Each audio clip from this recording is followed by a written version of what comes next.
Here's some of the stories trending this week at NASA. NASA's Juno spacecraft made its latest close flyby of Jupiter February 2nd, passing about 2,700 miles above the planet's clouds.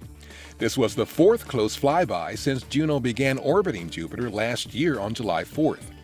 During these close passes, instruments on the spacecraft probe beneath the cloud cover to collect scientific data about the planet's structure, atmosphere, and magnetosphere.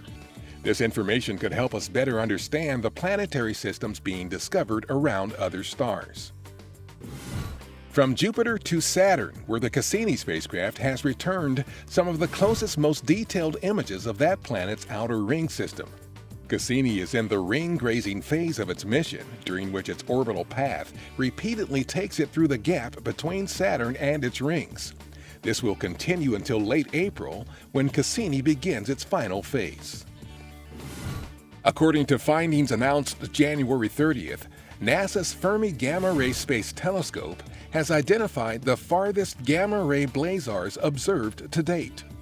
These are galaxies that can discharge more than 2 trillion times the energy output of our Sun, with intense emissions caused by supersized black holes. The light seen from the most distant object in these blazars began traveling to Earth when the universe was about 1.4 billion years old. The space-themed Future Flight experience was featured at the Super Bowl Live Fan Festival January 28th through February 5th in Houston. The attraction was one of several NASA and aerospace industry activities and exhibits at the pre-Super Bowl event, showcasing progress being made on Mars exploration, scientific research aboard the International Space Station, technology development, the agency's next great observatory, and studying our solar system and beyond. The NBA's Cleveland Cavaliers teamed up with NASA's Glenn Research Center for a Black Heritage celebration February 1st at Cleveland's Quicken Loans Arena. The annual tribute recognizes African-American trailblazers in math and science. Former NASA astronaut Guy Bluford, the first African-American in space and a Cleveland resident, participated, as did Glenn Center Director Janet Kavandi. Acting NASA Administrator Robert Lightfoot and others participated in a wreath-laying ceremony January 31st at Arlington National Cemetery in Virginia as part of NASA's Day of Remembrance.